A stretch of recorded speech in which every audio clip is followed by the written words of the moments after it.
You may not consider yourself one for conspiracy theories. You easily tackle misinformation online, and extremism is something you only hear about on the news. But the impact of these developments is much closer than you think. Social media algorithms, which most of us use on a daily basis, are designed to create revenue. Given that heightened emotions on social media platforms often lead to increased engagement and subsequently more revenue, they wield significant influence over what we encounter. This growing phenomenon is having a direct impact on the perceptions of democratic institutions and trust in science. At worst, it has the ability to attempt to overthrow or disrupt democratically elected governments. Extreme political narratives have been rising across Europe, and these narratives influence mainstream political discourses and policies. It's about you, me, and the lives we lead. As a generation born in a time before the internet, there was a growing concern for those in the middle age. Not being digital natives, this group often still used traditional routes to gain information, such as print media, TV, and radio, but at the same time are engaging in online media. Without the tools to navigate, they rely on their perception of credible sources, making them easy targets for extremist narratives and misinformation through social media.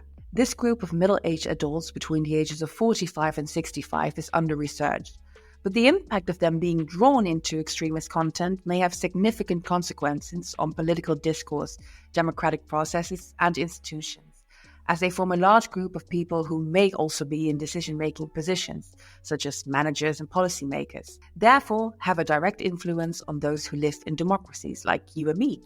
In this podcast, we will talk with experts in the field of research surrounding conspiracy theories and misinformation, joining both strength and knowledge in the newly founded Smidge project.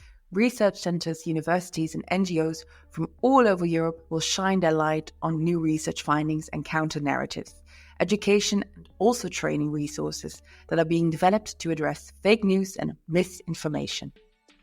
Hi, I'm Ella Putt, your host, and as said in the introduction of this podcast, I will talk with experts about Smidge, which is a research project that brings together researchers from all over Europe in a quest for a counter-narrative to extremist messaging among the middle-aged on social media.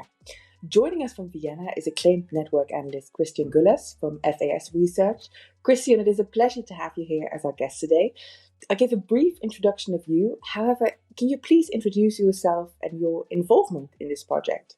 Yes, thank you. Hello. I'm Christian Gulas from FAS Research in Vienna. FAS Research is a research and consulting company with focus on network analysis and network mapping, located in Vienna, as you have already said. And I'm educated in sociology and philosophy, network and data analysis. And my task in the Smidge project is the analysis of the spread and the attractiveness of disinformation and conspiracy theories via different social media platforms. We will come to talk about that in this podcast as well, as we've done before. Now, Christian, when we are for this episode, or when we were preparing for this episode, we mentioned some specific technical terms. And I think these terms we will also use quite a lot in this interview. And I think it will be helpful to kind of set out the foundation right by explaining these concepts. To begin with, one of these terms that I think we will use quite a lot today is social and semantic structure of conspiracy theories. Could you explain what we mean when we talk about this? The two terms, social and semantic structure, they have something to do with the reasons for why conspiracy theories are so attractive. I mean, of course, there are many different reasons, and there are many different complex reasons for the attractiveness of conspiracy theories. We live in times of change, in times of transformation, in times of multiple crises. So there are a lot of different reasons, but we are focused on two reasons in our project. And the first one, and this is what we call social structure. The first one is belonging to a group, to a social group, is very important for the spread and attractiveness of conspiracy theories. In some cases, it's not so important what you believe. It's more important that you believe what the members of your peer group believe.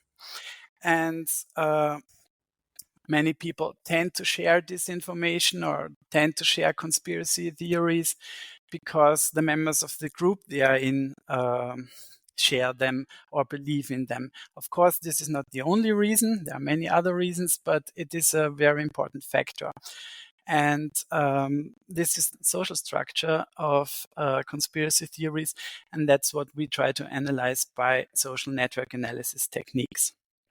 The second notion is the semantic structure of conspiracy theories. And here we say that another reason for the attractiveness of conspiracy theories is that their topic is almost always a kind of outrage or anger over a certain or specific situation or event. Conspiracy theories often concerns the actual or perceived violation of moral values. So conspiracy theories often address painful emotions and traumatic experiences. And this is what we call semantic structure. Conspiracy theories talk, among other things, talk about topics that people are angry about or are afraid about. And this is typical for conspiracy theories. And we regard that as a very important reason for the attractiveness. And that's why we also try to analyze conspiracy theories online by means of semantic analysis, such as natural language processing techniques or something like that. So language, social structures, semantics, they are really powerful tools in shaping narratives. Your research shows how these elements, as you said before, work within these conspiracy theories, how they play into elements such as anger. Can you now explain how social networks help spread these theories and how they play with these emotions? In communication theory, there is a so-called the concept of so-called two-step flow of communication. What does that mean? It means that it's a very old concept by Paul Lazarsfeld, for example, from going back to research in the United States of the 50s or 60s. And what this research showed is that on the one hand, we have mass media, and they are responsible for the spread of information. And on the other hand, we have social networks, offline social networks, friends, relatives, the family, people you met at work, and so on. And these social networks are responsible for opinion formation or opinion building. So media spread the information, and within the social networks, the opinion about this information emerges. This is the concept of two-step flow of communication. And the specific feature of social media is that they do both. Social media, which combine messenger services as well as news platforms like Telegram, for example, or Facebook or whatever, they do both spread information and foster opinion formation. And this is why social network or social structures and social media are so important for the spread of conspiracy theories. There are further reasons. The first reason, and many experts know that, and it has often been mentioned, the business model of social media relies on it. So they earn money with that, what provokes outrage or anger. What provokes outrage, that gets clicks, and social media earn money with that. So they are so attractive for the spread of conspiracy theories. Another reason is that with social media, a single person can reach a huge audience instantly without the filter of established media. In this way, social media also address the distrust that many people have towards traditional media. So it's like the Protestant Reformation, where people said, we don't trust the church anymore, so everybody is his own priest or her own priest. And it's similar to media, social media. So everybody is his or her own media. And the third reason is that these social media are ideal to create these digital peer groups I have talked about before. So social media connect people to each other and form these digital peer groups in which disinformation and conspiracy theories, among others, can spread. I think you already gave a bit of information away to the next question that I wanted to ask you. You mentioned often emotions such as distrust or anger can play a big role in why people believe in conspiracy theories. And by looking into this, we sort of get a better understanding of why these stories catch on to more specific groups of people than others. I would like to go into this a little bit more detailed. How do certain feelings like fear or anger or distrust really fuel the acceptance and spread these theories? Yeah, when we analyze these conspiracy theories, when we looked at the topics they are talking about, and it's also mentioned in the literature, of course, we saw that in many cases they are kind of addressing traumatic experiences. Of course, I don't want to say that all these people are victims or something like that. So we will come to that later. But this is an important aspect of that. Most of us know that the feeling of having our identity questioned or lost. And fear and aggression are common reactions when traumas are triggered, meaning split off experiences that were never processed. So many of us face such injuries in families, in schools, or in their peer groups. And current crises contribute to this problem, to this kind of moral violation or violation of moral values. We have seen in the last years, and COVID-19, of course, was a terrible factor in that whole thing, is that when we have to deal with challenges or crises, you have to tell people that they have to change their behavior. They are not allowed to stay at home during pandemic, for example. Children have to stay at home. They have to wear masks. So it looks like as if they have had to hide their true faces, for example. Or they have to learn new things because of artificial intelligence techniques, for example. Or we tell them that they are not allowed, they should not drive, only drive electric cars, or should not eat meat anymore. So I know this is just one aspect of all these, but in times of crisis or challenges or changes, we tell people that they have to change. And in some cases, this is questioning their identity, questioning what they are used to. And if this is true, and having said that, for many people, it's easy to say, oh, these changes are just inventions of a small elite trying to control us with these behavioral changes. They want us to change, so they invent crises in order to get control over us. This is, I think, an important factor for the attractiveness of conspiracy theories. And these explanations that a small elite is the reason for all these changes is a good explanation. And anger is directed at the guilty ones or at the conspirators. And in many cases, all these explanations or narratives are mixed up with old myths, like anti-Semitic ones, for example, Jews using the blood of children. And QAnon, for example, is a conspiracy theory that uses this myth of children being abused. And children is a topic which can be used to transform conspiracy theories into mainstream narratives, because everybody wants to save children, and everybody gets angry and outraged when he or she hears that children are abused. So this is it's all about the violation of moral values, or getting people angry or afraid of something, and finding the explanation for that, I would say. And conspiracy theories play into the fears that people have of being threatened. We often also see platforms like Telegram, 4chan, Facebook groups turning into these echo chambers. People hear what they want to hear because they are in a group with people that say and think the exact same way they think. What makes this happen? How do these groups come to exist and fuel the anger? This is an interesting topic, and it's discussed in the research literature since several years, in which amount these echo chambers or filter bubbles exist. And on the one hand, we can be sure that they exist because we know that the algorithms of social media platforms like YouTube or Facebook or Telegram, their business model works because people get opinions or news or experiences that they are used to.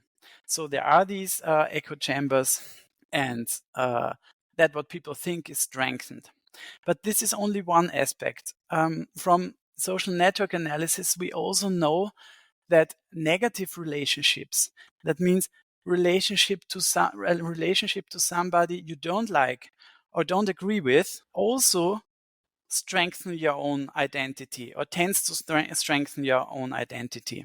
And research has also shown that social media represent a kind of globalization of opinions. So just as goods or products are available everywhere, through social media, opinions, lifestyles, experiences, and so on are available for everybody all over the world at the global level. So through social media and through media in general, we are more and more facing people, opinions, experience we don't like, or at least are different from what we are used to. And this also leads to a kind of building of echo chambers, because this encountering, if you are confronted with the other, if you are confronted with things or people you don't like or are different from you, you begin to again search for what you are, what your identity is. And social media is a constant globalization of the spread of experiences we didn't have in former times. And they also lead to the fragmentation of society, because people, because of the confrontation with the other, people began to seek for what they are or what they think they are. And these echo chambers or filter bubbles emerge not only through connections to similar people, but also through connections to people who are different from us. Last question for this episode. As technology advances, so do the ways of spreading false information, unfortunately. What future challenges do you see in fighting conspiracy theories and misinformation? On the one hand, AI technologies, artificial intelligence technologies, and social bots, especially in context of the geopolitical situation, will be more and more a threat and are already regarded as a big threat. And these techniques make it even more easy to generate and spread disinformation and conspiracy theories. So this will increase, of course, but I'm not really an expert on these technological features. Another challenge, what I see or what we have seen in our work during the SMITCH project, is that when we're looking at these conspiracy theories and its spread, we're just looking at the outcome or at the effect of specific societal challenges. So it's very important to analyze and study this outcome, but we have to keep in mind that it's the effect of something. And we do not only have to address these conspiracy theories and do not only have to counter the conspiracy theories, we also have to address the reasons why they are so attractive or why they are spread in that amount. That's easy said, but not easily done, of course. But we have to keep in mind that. And countering conspiracy theories or disinformation is often associated with, for example, media education of children or of adults, or is often associated with telling the truth or correct false or disinformation. This is very important. And we have to do it, we have to document it, we have to find out where the conspiracy theories and disinformation spreads. But it's not only that. With just countering them, we do not address their real reasons. A possibility from our point of view would be to talk about the moral violations.